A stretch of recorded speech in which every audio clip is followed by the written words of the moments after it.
শুনে খুশি হবেন, গত পরশুদিন সিমলা বাজারত একটা মুক্তিযোদ্ধা, বুঝছেন, প্রাইমারির প্রধান শিক্ষক রিটায়ার হয়ে গেছে। ওনার বাপ আবার এটিও, ওনার শ্বশুর এটিও, ওনার স্ত্রীও প্রাইমারি মাস্টার। এই প্রধান শিক্ষক আমার কাছে ধরে জোরাজুরি কোলাগুলি করে হুজুর না চা খান। আমি বাইরে চা খাই না। উনি এতই বক্তৃতা আমাকে শুনেছে। আমি এই ভাই শোনেন তো, ওজুর ফরজ কয়টা কন্ত? উনি করছে 9টা। তখন আমি বুঝতে পারছি যে কি শিক্ষিত। প্রাইমারি হেডমাস্টার যদি ওজুর ফরজ 9টা কয়, তাহলে দুনিয়াদারি থাকবি। এই ভাই থাকবি। আমি বললাম ভাই গোসলে ফরজ কয়টা? করছে 7টা। আমি মরদ, তুই রে, তুই মরদ। যে প্রাইমারি মাস্টার এই উত্তর দিল, এর করে সরকার দিচ্ছে 43,000, 50,000, 40,000 টাকা বেতন। একটা বেদির কথা বলবো, সেটা হলো যে আমাদের দেশে যারা আমরা বিয়ে পড়ায় একটা মিশা কথা কয়। এত বড় সত্য মিশা কথা আর পৃথিবীর নাই। বলিচ্ছে উমুকের ছেলে উমুক, এত টাকা দেন মোহর, এত নগদ, এত বাকি, চাইবা মাত্র দিতে বাধ্য থাকিবে। এই অঙ্গীকারে তোমাকে শাদী করতে আসিয়াছে, তুমি তাহাকে স্বামিত্বে কবুল করো। কথা কন। আচ্ছা, যখন করছে করো, চাপ দিচ্ছে উকিল, ওই মিয়া শিক্ষিত হোক অশিক্ষিত হোক, ওরা কি নগদ বাকি বোঝে না ভাই? হ্যাঁ, আপনি বোঝেন না, পুরুষ বোঝেন না? তাহলে 3 লাখ টাকা মোহরে না লেখে 30,000 নগদ, 2,70,000 বাকি। তখন যদি ওই মিয়াটা বলতো না আমি বাকি কবুল বলবো না, তাহলে ওই বরের পালসার মিস, দুপুরে খাওয়াও মিস।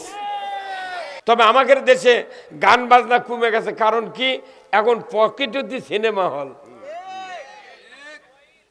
পকেটে। আহারে, এমন একটা দিন আছিল, যারা এখন 83-84 বছরের বুড়ো আছে এখন বাংলাদেশত, এরা এর কি আমল নামাত হোকার গুণা আছে আর সিনেমার গুণা আছে।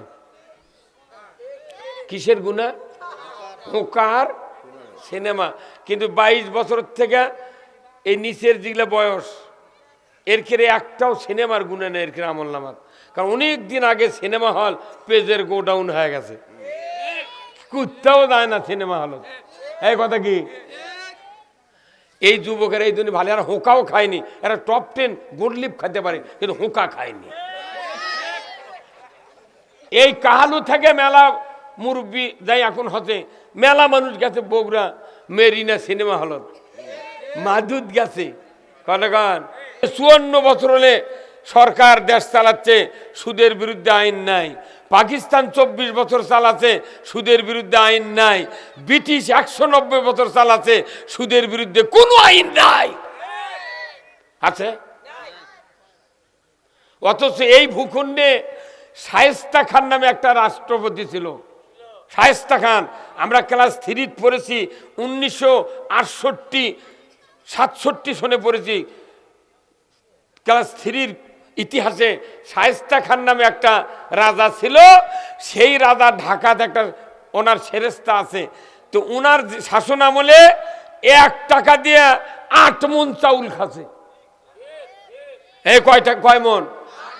আচ্ছা, 1 টাকা দিয়ে 8 মণ চাউলের কথা এখন বক্তৃতা দিলে জনগণ বক্তা ঠাইসা ধরবি, তুই রে পাঁচু কুন্টি রে। কিন্তু যারা মুরব্বী তারা ঠিকই জানে টাকায় 8 মণ চাল খেলেছে শায়েস্তা খান। তাও মানুষ আন্দোলন করছে, এত দাম কে? আর এখন কি হচ্ছে না,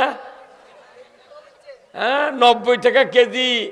আর বাসমতি চাল ইন্ডিয়ানরা 230 টাকা, পাকিস্তানরা 500 টাকা কেজি। করছে না আবার আল্লাহ বাইরে দেশে করছে, করছে আল্লাহ বাইরে দেশে বলে তোর বাটাম ফাটাবি মর। আজকে বাংলাদেশে সব মানুষ নিজে পরিশ্রম করে, নিজে ব্যবসা করে, নিজে কৃষি কাজ করে, যার মনে তাই খাইটা খায়। কিন্তু মানুষের অন্তরে ভয়, ভীতি, নিরাপত্তা নাই। খালি ভয় আর ভীতি, নিরাপত্তা নাই। কারণ কি? রাজনৈতিক অস্থিরতা আছে। কিবা খালি রাজনৈতিক অস্থিরতা যদি না থাকতো, মানুষ বুক ফুলে ফকির নিয়েও একটা অন্যায়ের বিরুদ্ধে প্রতিবাদ করত। যে ফকির তো দূরের কথা, মসজিদের ইমাম অন্যায়ের প্রতিবাদ করে পারে না। কয় না বা কইলে যদি মোতাল্লি খেপে দেয় চাকরি আর থাকবে না। হ্যাঁ হুজুর কথা কোন না? তাহলে বাংলাদেশের সব ভালো, খালি রাজনৈতিক অস্থিরতার কারণে আজকে দেশের মানুষের শান্তি নাই, মনের শান্তি নাই, শুয়ে থেকে শান্তি নাই, ঘুম পাড়ে শান্তি নাই, ব্যবসা করে শান্তি নাই, কোথাও শান্তি নাই, বিয়ে করেও শান্তি নাই। প্রত্যেকটা বিয়ে বাকি। হ্যাঁ বলেন তো, ওযুর ফরজ কয়টা? হ্যাঁ জোরে কোন কয়টা? শুনে খুশি হবেন, গত পরশুদিন সিমলা বাজারত একটা মুক্তিযোদ্ধা, বুঝছেন, প্রাইমারির প্রধান শিক্ষক রিটায়ার হয়ে গেছে। ওনার বাপ আবার এটিও, ওনার শ্বশুর এটিও, ওনার স্ত্রীও প্রাইমারি মাস্টার। এই প্রধান শিক্ষক আমার কাছে ধরে জোরাজোরি কোলাগুলি করে হুজুর না চা খান। আমি না, আমি বাইরে চা খাই না। উনি এতই বক্তৃতা আমাকে শুনেছে। আমি এই ভাই শোনেন তো, ওযুর ফরজ কয়টা কোন তো? উনি করছে 9টা। তখন আমি বুঝতে পারছি যে কি শিক্ষিত। প্রাইমারি হেডমাস্টার যদি ওযুর ফরজ 9টা কয়, তাহলে দুনিয়াদারি থাকবি। হ্যাঁ ভাই থাকবি। আমি বললাম ভাই গোসলে ফরজ কয়টা? বলছে 7টা। আমি মরদ, তুই রে, তুই মরদ। যে প্রাইমারি মাস্টার এই উত্তর দিল, এর করে সরকার দিচ্ছে 43,000, 50,000, 40,000 টাকা বেতন। আর মাদ্রাসার হুজুরেরা কষ্ট করে চা চিনতে, হাফিজে মাদ্রাসা, কওমি মাদ্রাসারা বছরের পর বছর তারা সাহায্য নিয়ে, চামড়া নিয়ে, ধান নিয়ে, আলু নিয়ে, কত দান খয়রাত করে তারা সমাজে ইসলামের কাজ করেছে, তার কেড়ে বেতন নাই। যারা মাদ্রাসা হাফিজিত পড়ে, কওমিত পড়ে, এরা কি এদের সন্তানের মা বাপ কি সরকারও ট্যাক্স দেয় না? হ্যাঁ দুর্গম দেয় না? প্রাইমারিতে ভার্সিটি বন্ধু যারা পড়ে, এরা কি সরকারও ট্যাক্স দেয় না, খাজনা দেয় না? তাহলে একই দেশে 87% মুসলমান ওই প্রাইমারির থেকে ভার্সিটি বন্ধু উপবৃত্তি, তারপরে সরকার বেতন দিয়া মাস্টার শিক্ষকতা করার জন্য ব্যবস্থা করে দিয়েছে। এই কথা কন। হ্যাঁ তাহলে ভিক্ষা, ওরকে ভিক্ষা করা লাগে না, ওরকে আবার গাড়ি দিয়ে নিয়ে যায়, গাড়ি দিয়ে থুয়ে দেয়। আর এরকম কথা তোরা খালি ভিক্ষাই করতেই থাক। যদি ভিক্ষা করা লাগে, এরা 2 বছর করে চালালো, এই ভিক্ষা আবার ওরকে ঘাড়ত দেন, তোরা আবার 2 বছর চালা, দেখ ঠেলা কাক কয়। কি দেশে আমাকে দিয়া তারাবি পড়ে নিচ্ছে, কুরবানি নামাজ পড়ে নিচ্ছে, ঈদ উল ফিতর পড়ে নিচ্ছে, জব করে নিচ্ছে, কাফন করে নিচ্ছে, বিয়ে পড়ে নিচ্ছে, জানাজা করে নিচ্ছে, খতম তারাবি পড়ে নিচ্ছে, জুম্মার ইমামতি করে নিচ্ছে। আর করছে তোরা খালি ভিক্ষা করতে দেবো, তোরা ইমানদার লোক পাগল, তোরকে বেশি টাকা লাগে না, তোরকে টাকা প্রচুর বরকত। কেবা কি কথা কি খারাপ কোন? আচ্ছা কোন তো, কোন ডিসির পাশে কি একটা চৌকিদার কোনদিন নামাজ পড়ছে? হ্যাঁ কোন টিওনোর পাশে কি একটা ওসি নামাজ পড়ছে? কোন এমপির পাশে কি ওর একটা কর্মী নামাজ পড়ছে? হ্যাঁ তাহলে যে টিওনো, যে ডিসি, যে এমপি, যে বাপের ঔরসে জন্ম লেছে, তারই বাপক বিয়ে পড়াছে ইনকে মসজিদের ইমাম। ডিসির বাপের বিয়ে পড়ালো এই মসজিদের ইমাম, তারই সোল হলো, তাই পাচ্ছে 2 লাখ টাকা বেতন। আর ওই ডিসির বাপের যাই বিয়ে পড়াছে, তাই এখন 1,000 টাকা মাস। কচুর সাথে গলার দড়িতে মর রে, কথা কন। বাংলাদেশে যদি এমপি টিওনো, ডিসি 64 জেলার আর 460টা উপজেলার টিওনো যদি সরকারক বলে আমাদের বাপের যারা বিয়ে পড়াছে, আমরা সেই সন্তান জন্মে 1 লাখ, 1.5 লাখ, 90,000 টাকা, 25,000 টাকা ভাতা পাচ্ছি, ও স্যার আমার বাপের যারা বিয়ে পড়াছে ওর কেড়ে বেতন প্রাইমারি মাস্টারের মতো না দেওয়া পর্যন্ত আমরা আর দিনের ভোর রাত দিব না। কথা কন। এই কথা কইলে সরকার মৌলবীদের বেতন দিতে বাধ্য। ওরকুক দিয়ে কাম করে নিচ্ছে, খালি বেতন ওরকুক দিচ্ছে। আর এরকম করছে আপনাকে খুবই বরকত, বুঝছেন, যাতা বরকত লয়। এক জুব্বা দৈনিক 2 দিন পর পর ধুয়ে দেয়, ইস্ত্রি করা লীল দেয়, সেদিন অবস্থা বোধহয় ভালো রে। এই কথাগুলো এই জন্য বললাম যে আমাদের দেশের এই বেদিগুলা যদি জনগণকে আগে না বলি, এর প্রতিকার আর চিকিৎসা কোরআনে যে আছে, এটা আমরা বললে আপনারা বুঝিতে পারিবেন। আগে অসুখের কথা ডাক্তারের কাছে কওয়া লাগে, এই কথা কোন টাকা। আর একটা বেদির কথা বলবো, সেটা হলো যে আমাদের দেশে যারা আমরা বিয়ে পড়াই, একটা মিশা কথা কয়। এত বড় সত্য মিশা কথা আর পৃথিবীর নাই। বলিচ্ছে উমুকের ছেলে উমুক, এত টাকা দেন মোহর, এত নগদ, এত বাকি, চাইবা মাত্র দিতে বাধ্য থাকিবে, এই অঙ্গীকারে তোমাকে শাদী করতে আসিয়াছে, তুমি তাহাকে স্বামিত্বে কবুল করো। কথা কন। আচ্ছা, যখন করছে করো, চাপ দিচ্ছে উকিল, ওই মিয়া শিক্ষিত হোক অশিক্ষিত হোক, ওরা কি নগদ বাকি বোঝে না ভাই? হ্যাঁ, আপনি বোঝেন না, পুরুষ বোঝেন না? তাহলে 3 লাখ টাকা মোহরানা লেখে 30,000 নগদ, 2,70,000 বাকি। তখন যদি ওই মেয়েটা বলতো না আমি বাকি কবুল বলবো না, তাহলে ওই বরের পালসার মিস, দুপুরে খাওয়াও মিস। এই কাহালু পৌরসভার মধ্যে যদি 10টা বরক, যদি 10টা পাত্রী যদি এইভাবে ফেরত দেয়, 11 নম্বর বর যায় একটু বিয়ে করবে এই কাহালু পৌরসভার, ওই ছেলে বলবে আব্বা খুব তাড়াতাড়ি দরগাহাটের বাজারের নয়নজুলিতে 2 শতক জায়গা বেচে আমার পকেটত দেন, বিনে টাকায় আমি বিয়ে করবে যাবো না, ওই মহিলাকে ঝাড়ি খেতে পারবো না। হ্যাঁ কথা কন। এই বাংলাদেশে বাকি বিয়ে উঠে যেত কি হুজুর? তা আপনি খোলেন না কেদে বাকি বিয়ে পড়া পারবো না। আচ্ছা, যে মেয়েটা বাকি বিয়ে পড়ালো ওই বাপে হুকুম দিল হ্যাঁ আপনার বিয়ে পড়ান, তাহলে এই বাপ যদি আপনাকে, এটি গুয়াহাটি কোথায়, এটা কত দূরের থেকে, ধাপের হাটে যদি ওই মেয়ের বাপ যে মেয়ে বাকি বিয়ে দিল, এই বাপ যদি একটা গরুলে ধাপের হাট কুরবানি হাট তোলে, দাম হচ্ছে 1,50,000 টাকা দিয়ে ছাবে লিছে, গরু যাই নিছে, তাই বলছে চাচা তোমার যখন টাকা দরকার 1 লাখ টাকা আমার বাড়ির থেকে আনো। মেয়ের বাপ বাকি দিবি, খাসি বাকি দিবি, ভেড়া, হ্যাঁ বাকি দিবে না। তাহলে তুই গরু ভেড়া খাসি বাকি দিলু না, তুই আমার একটা মেয়ে চল জান্নাতি নিয়ামত, 18 বছর একটা জান্নাতি নিয়ামত, হোক কালো তাও হাত পাও বেলানের লাগানো ছিল। হ্যাঁ কত কর। তাহলে তুই এত বড় বাটপার বাপ, তুই খাসি বাকি দিলু না, গরু বাকি দিলু না, তুই ভেড়া বাকি দে, তুই আমার একটা বিটিক বাকি দিলু গেরা। হ্যাঁ কত কর। এই জন্যই রসুল ছিলেন আদর্শ স্বামী। আমাদের দেশে শতকরা 85% লোকের মোহরানা 72 বছরেও শোধ হয় না। আমার রসুল বলছেন যদি সম্পদের বিনিময়ে, জমির বিনিময়ে, সোনার বিনিময়ে, অর্থের বিনিময়ে যদি কেউ বউয়ের স্ত্রীর থেকে মোহরানা পরিশোধ করে দাবি মাপ না নেয়, এই স্ত্রীর সাথে দুনিয়াদারি করার পর তাকে জাহান্নামে জানাকারের কাতারে ঢুকতে হবে। কেবা কি হলো?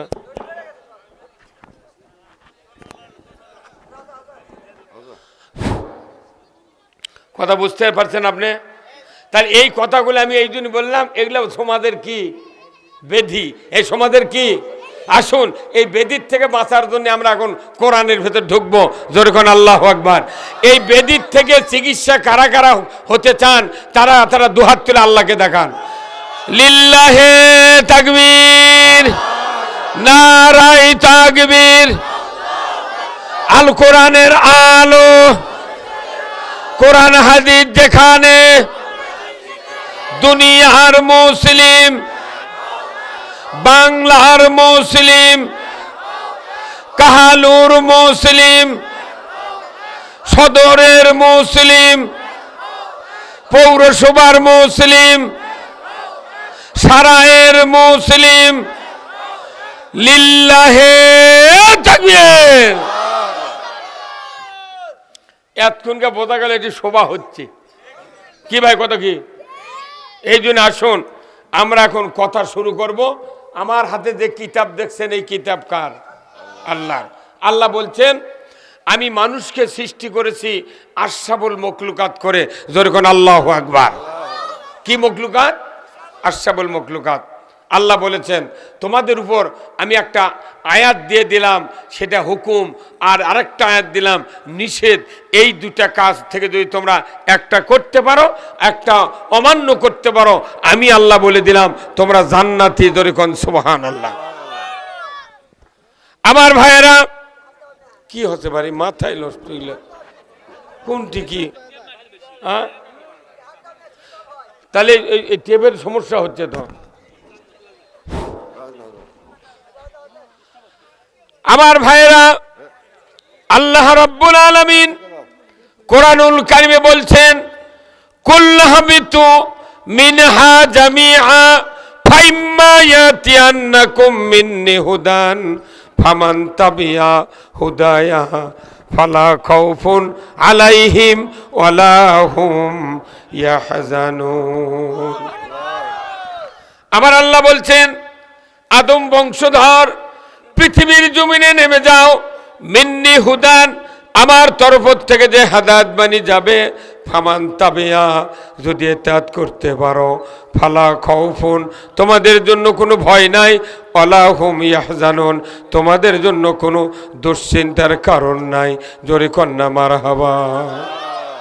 কোরআন মানলে ভয় নাই, চিন্তা নাই। কার কথা বিশ্বাস হয়? তাহলে বাংলাদেশের নামাজি বেশি না বেনামাজি বেশি? তার কোরআন মানলে জান্নাতি উই বিশ্বাস করে কত কন্যা। বরঞ্চ যারা নামাজ পড়ে ওরকে যদি নামাজের দাওয়াত দেয়, কয় তোর থেকে ভালো আছি, নামাজ পড়তে না পারি, ইমান আমার ঠিক আছে। তোর ক্যাঙ্কা ইমান ঠিক আছে, জুম্মাত গেলি বোঝা যায়। কথা কর, নামাজিরও নামাজ মিঠা, মুসল্লির মিঠা অজু, বেনামাজির গান মিঠা, সুরের মিঠা কচু।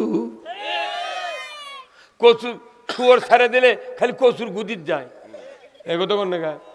আর বেনামাজি যদি ঢোল লোকের বাড়ি পরে কানত, ওর খাওয়া দাওয়া আর লাগে না।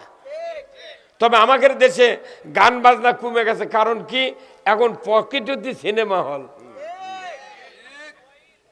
পকেটে। আহারে, এমন একটা দিন আছিল, যারা এখন 83-84 বছরের বুড়ো আছে এখন বাংলাদেশত, এরা এর কি আমল নামাত হোকার গুণা আছে আর সিনেমার গুণা আছে। কিসের গুণা? Hooker cinema. কিন্তু 22 বছর থেকে এই নিচের যেগুলো বয়স, এর খেয়ে একটাও সিনেমার গুণা নেই এর খেয়ে আমল নামাত। কারণ অনেক দিন আগে সিনেমা হল পেজের গোডাউন হয়ে গেছে, কুত্তাও যায় না সিনেমা হল। এই কথা কি? এই যুবকেরা এই জন্য ভালো, এরা হোঁকাও খায়নি। এরা টপ 10 গোল্ডলিপ খেতে পারে, কিন্তু হোঁকা খায়নি। এই কাহালু থেকে মেলা মুরব্বী যাই এখন হতে, মেলা মানুষ গেছে বগুড়া মেরিনা সিনেমা হলত, মাদুদ গেছে। কতক্ষণ যা ওই একবারে সকালে যা, সন্ধ্যা 6টা পর্যন্ত 3টা শো মারছে। বাপে করছে তুই সকালে বগুড়ে গেছি, এতক্ষণ গেলু গা? করছে আব্বা রাস্তার যাতা জাম লয়। ওই রাস্তার দামত পড়ছে না সিনেমা হলের দামত? ময়না বাটাম ফাটাবি যদি তৌবা করে যদি না মরা হয়। কথা ঠিক কিনা? তোর গহনা দিন ফু রাইয়া যাবে, তোর গহনা দিন ফু রাইয়া যাবে, তারপর কি যৌবনে লাগবে ভাটি, ওই দেখা যায় ডাকিতেছে তোমায় কবরের মাটি। সন্ধ্যার আগে ডুববে রে বেলা, এক পলকে ভেঙ্গে যাবে তোমার রঙ্গে রি মেলা। মোলে সব শেষ। কিরাইদুল ভাই শেষ, মোলে শেষ। কারে দিবা তুমি জোরে ধমক, কারে দিবা তুমি জোরে ধমক, কার মাথায় ভাঙবে লাঠি, ওই দেখা যায় ডাকিতেছে তোমায় কবরের মাটি। কবর আমাদের সামনে কোনো জায়গা নাই, খালি কবরে একটা রাস্তা। কবর যারা দুনিয়ার জীবনে ঈমান নিয়ে, ইসলাম নিয়ে, রসুলের আদর্শ নিয়ে, কোরআন নিয়ে যারা মারা যাবে, কবর নয় ওটা, ওটা জান্নাতে যাওয়ার দরজা। ধরে কোন আল্লাহু আকবার। আমরা কি জান্নাতে যেতে চাই? কারা কারা দুহাত তুলে আল্লাহকে দেখা। মারহাবা মারহাবা। এতগুলা লোক জান্নাত, এতগুলা লোক, এই পুরুষ মানুষগুলা সব মায়ের পেট থেকে এসেছি। জোরে কোন আল্লাহু আকবার। কত কে করে দেখো পুরুষ মানুষ নাই কি রে? এই বেটা ছেলেদের মানুষ কত কাবড়াচ্ছে, এটা বেটা দে আল্লাহ, দে আল্লাহ। কি করে এত পুরুষ? আল্লাহ বলছেন তুমি জান্নাতে যদি যেতে চাও, তোমার চারটা আমল তোমাকে করতে হবে। ধরে কোন আল্লাহু আকবার। আর চারটা আমল বাদ দিতে হবে, তাহলে তুমি জান্নাতে যেতে পারবে। আর ওই চারটা যদি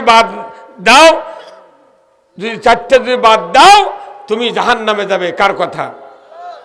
আল্লাহ রাব্বুল আলামিন বলছেন কুল্লু নাফসিন বিমা কাসাবাত রাহিনা ইল্লা আসহাবাল ইয়ামিন ফি জান্নাতিন ইয়াতাসাআলুনা আনিল মুজরিমিন মা সালাকাকুম